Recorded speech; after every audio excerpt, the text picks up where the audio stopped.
Diego Armando Maradona ജനിച്ചത് October 30, 1960 അർജന്റീനയിലെ Buenos എയറസിലാണ്. Don ഡിയാഗോയും ഡൽമ സവാഡ്രോ ഫ്രാങ്കോയുമായിരുന്നു മാതാപിതാക്കൾ. പട്ടിണിയും ദാരിദ്ര്യവും കൊടികുത്തി വാണ ഒരു കുടുംബമായിരുന്നു മറഡോണയുടേത്. എന്നാലും ഫുട്ബോൾ ദൈവമായി അറിയപ്പെടാൻ അതൊരു തടസ്സമായിരുന്നില്ല. ആദ്യമായി ഒരു സോക്കർ ബോളുമായി സമ്പർക്കം വന്നത് അദ്ദേഹത്തിന്റെ 3-ാം വയസ്സിൽ കസിൻ കൊടുത്ത ഒരു സമ്മാനമാണ്. കുഞ്ഞു മറഡോണ ആ പന്ത് ഷർട്ടിന്റെ ഉള്ളിൽ വെച്ചാണ് 6 മാസം കിടന്നുറങ്ങിയത്. കാരണം ആരും അത് മോഷ്ടിക്കാതിരിക്കാൻ. പലപ്പോഴും അമ്മ തന്നെ ബോൾ മേടിച്ചു വെച്ചിട്ടുണ്ട്, പഠിത്തത്തിൽ ശ്രദ്ധിക്കാനായി. ഒടുവിൽ ഫുട്ബോൾ ആണ് മകന്റെ ലോകമെന്ന് അമ്മയ്ക്ക് ബോധ്യപ്പെട്ടു. 9 വയസ്സായപ്പോഴേക്ക് അദ്ദേഹം കളി പഠിച്ചു. അദ്ദേഹത്തിന്റെ ഗ്രാമത്തിലെ ലിറ്റിൽ ഒണിയൻ എന്ന ടീമിൽ ചേർന്ന് 140 സ്ട്രെയിറ്റ് ഗെയിംസ് കളിച്ചു. ചെറുപ്പത്തിൽ തന്നെ അത്യുഗ്രൻ ഡ്രിബ്ലിംഗ് ആക്ഷൻ, കൃത്യമായ പാസസ്, അതിശയിപ്പിക്കുന്ന പാദമുദ്രകൾ എന്നിവ കൊണ്ട് അദ്ദേഹം ഉയർന്ന റാങ്കിങ്ങിൽ എത്തി.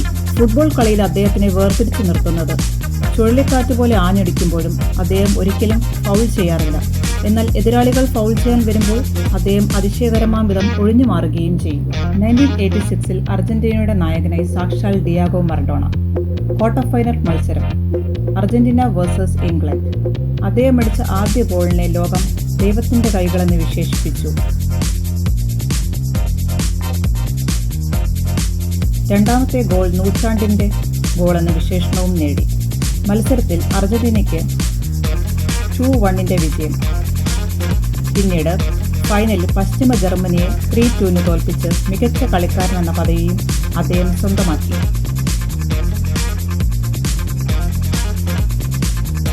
ഫിഫ 20-ാം നൂറ്റാണ്ടിലെ മികച്ച കളിക്കാരന്റെ അവാർഡ് പ്രഖ്യാപിച്ചു. അത് മറഡോണയും പെലെയുമാണ് പങ്കുവച്ചത്. ഫിഫയുടെ ഒപ്പീനിയൻ പോളിൽ ഗോൾ ഓഫ് ദി സെഞ്ചുറിയായും വിശേഷിക്കപ്പെട്ടിരുന്നു. അദ്ദേഹം തന്റെ പ്രൊഫഷണൽ ജീവിതത്തിൽ അർജന്റീന, ബാർസിലോണ, നാപ്പോളി തുടങ്ങിയ മറ്റ് പല ക്ലബ്ബുകൾക്ക് വേണ്ടിയും കളിച്ചു. അർജന്റീനയ്ക്കെതിരെയുള്ള 91 രാജ്യാന്തര കളികളിൽ 34 ഗോളുകൾ അദ്ദേഹം സ്വന്തമാക്കി. 1994 വേൾഡ് കപ്പിൽ USA ടൂർണമെന്റിൽ അദ്ദേഹം ഡ്രഗ് ടെസ്റ്റിൽ പോസിറ്റീവ് ആവുകയും വേൾഡ് കപ്പിൽ നിന്ന് പിന്നീട് ഫിഫ പുറത്താക്കുകയും ചെയ്തു. 1997 അദ്ദേഹത്തിന്റെ പിറന്നാളിന്റെ തലേ ദിവസം അദ്ദേഹം സ്വയം വിരമിക്കൽ പ്രഖ്യാപിച്ചു. അദ്ദേഹത്തിന്റെ വിരമിക്കലിന് ശേഷം ആരോഗ്യം ആൽക്കഹോളും മയക്കുമരുന്നും കൊണ്ട് മോശമാവുകയും ചെയ്തു. അദ്ദേഹം പാവപ്പെട്ട ആളുകളെ സങ്കീർണമായ പ്രശ്നങ്ങളിൽ സഹായിച്ചിരുന്നു. എല്ലാവരെയും സ്നേഹിച്ചിരുന്നു. തിരിച്ചും എല്ലാവരും അദ്ദേഹത്തെ സ്നേഹിച്ചിരുന്നു. അങ്ങനെ പന്ത് കളിയുടെ ആ ഇന്ദ്രജാലക്കാരൻ നവംബർ 25 നമ്മോട് വിടവാങ്ങി. അദ്ദേഹത്തിനായി ഞാൻ എൻ്റെ ഈ വീഡിയോ സമർപ്പിക്കുന്നു.